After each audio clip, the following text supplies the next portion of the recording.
What's up, fam? This is SG Spiritual Goddess.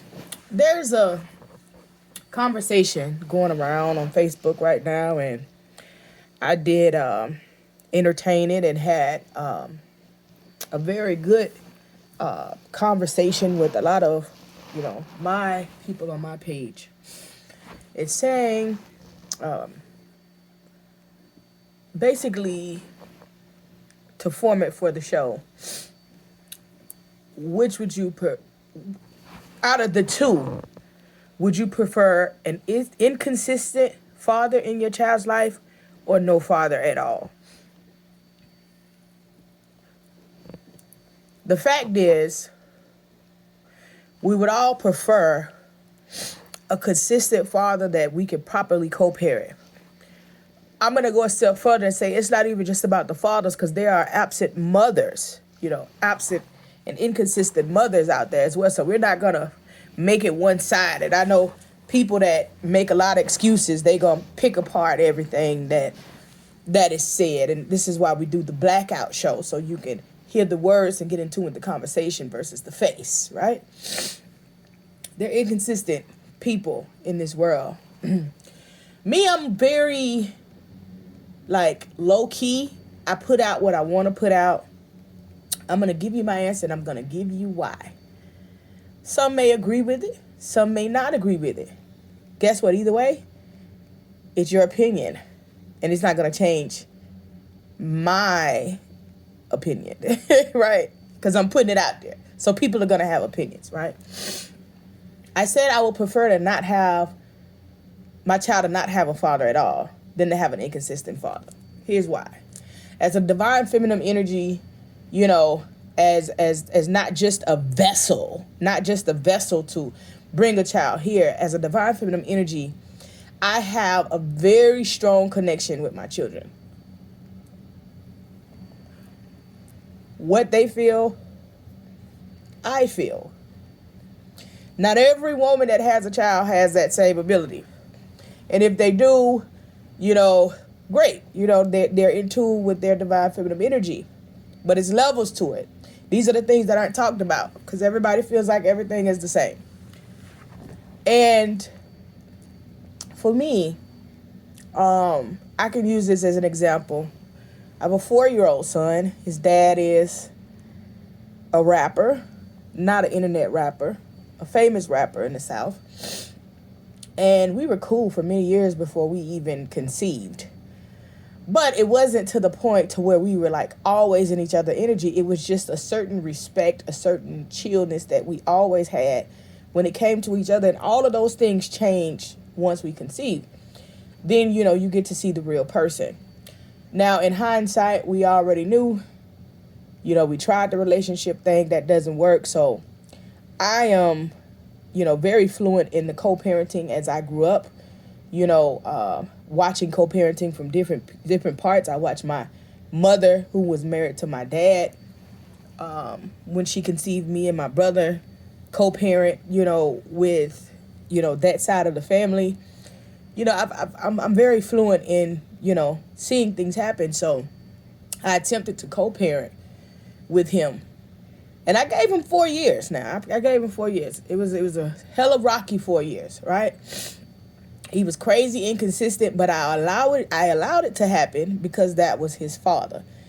But the older my son got, when he started to understand, what's going on, and the more his father would say, I'll be back and I'll bring you this, or I'll get you that, or I'll see you this time. And I see my son being disappointed because he's going to come around when he chooses to. Not because he was super busy all the time, because he chose to do what he wanted to do with his life.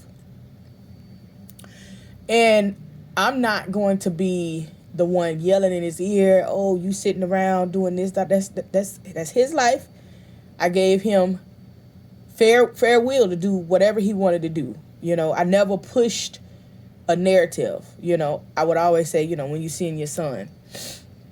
And it came to a point to where, he did it so much that my son said, I said, well, your dad said he's coming. He said, I don't want to see my dad, Mom.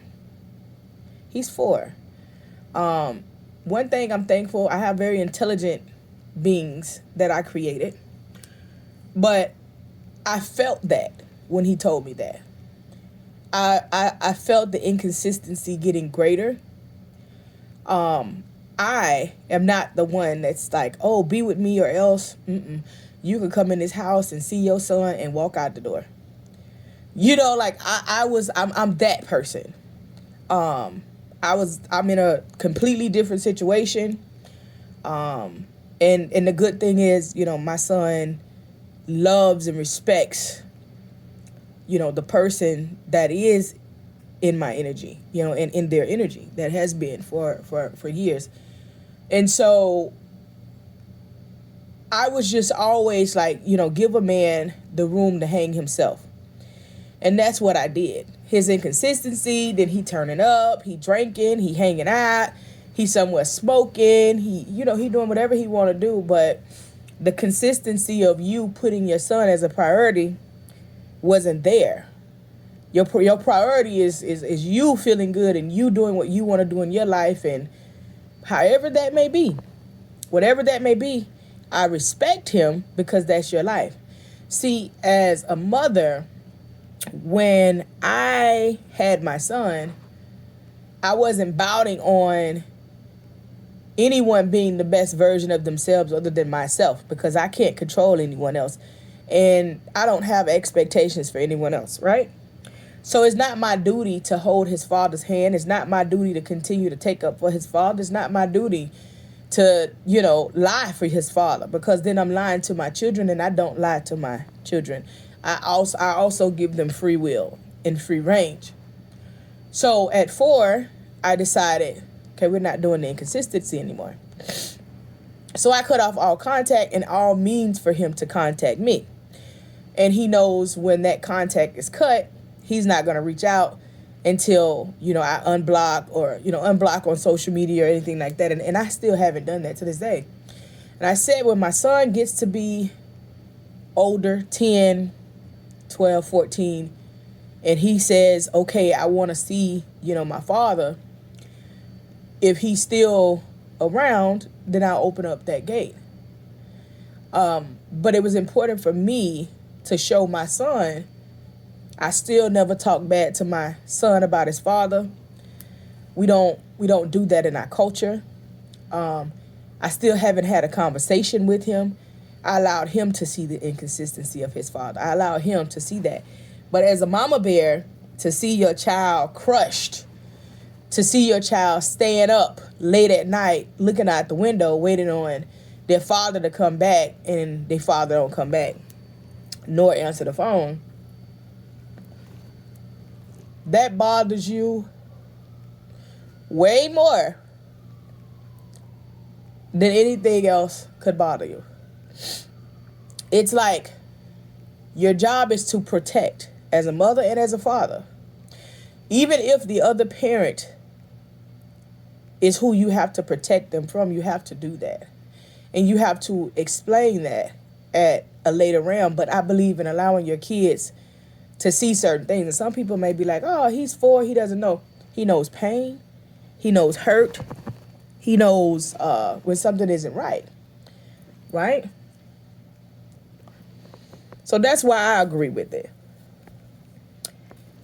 If a mother or father cannot do right by their own child, it's your duty to continue to do right by them, and go even to the extent to put someone in their life that will do right by them, right? It takes a village, right? This is where that comes from. I believe in stepdaddies and stepmamas, you know. And some people definitely need help. So what I would say to you is, you know, there's a lot of people saying, no, I'll take inconsistent. You know, my father wasn't there at all, and I just wish that they was there. But, you know, if you would have been in a situation of inconsistency, you know, some people parent is inconsistent because they're incarcerated. You know, that's one way to look at it. But when someone is purposely inconsistent and in the same city and in the same town, it's a different story, and that's my story. I would prefer you to be absent.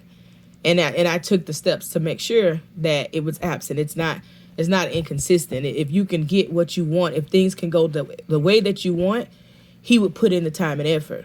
I studied him. I tried him. When I gave him exactly what he wanted, when it came to me, how he wanted me to act, he was doing what he had to do. But when I wasn't doing that, then that's his way to make me suffer. So we can't do that, because what we have going on, or the lack thereof, has nothing to do with our children. So be mindful of, the energy of your children, right? Because it's your duty to protect your children. Just the same way, if it was the other way around and I was the absent parent, it's his duty to protect his child from hurt. That's what people fail to realize. You can't continue to hurt your child just to make somebody else feel good, or just to give somebody else a chance. I don't hate my son's father. I don't. I wish him well. I wish him peace and love and healing. I just won't allow him to purposely hurt and be inconsistent in his child's life. So a lot of people say, well, I see him post, his kids on social media. I see him do this. I see him do that. From the beginning, if you know me, I don't post my kids on social media. That's one thing I asked him to do, respect my mind, not post my kids on social media. And that's what he did. So some people may feel like, oh, okay, well, why he don't post him? Because I don't want him to post him on social media. But when it comes to it, the moral is that a person will do what you allow them to do. And you have some people that, allow the inconsistency, just to have them around. And you have some that won't. And I'm just one that will not, allow inconsistency in my children's life. That was the first time I had to experience something like that in my life, outside of like seeing other people go through it. My father was very consistent in my life. From when I can remember, my mother was very consistent in my life.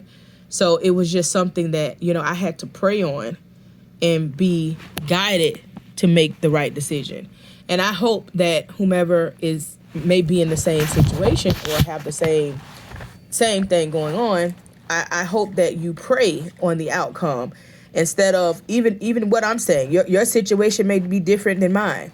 And with your situation being different than mine, you may say, well, you know what, I would prefer the inconsistency. Do what makes sense to you. I can definitely say that. But to me, nah, I don't want inconsistent anything. And I don't want to set that expectation by bringing any type of energy of inconsistency in my life. No, thank you. Ashe.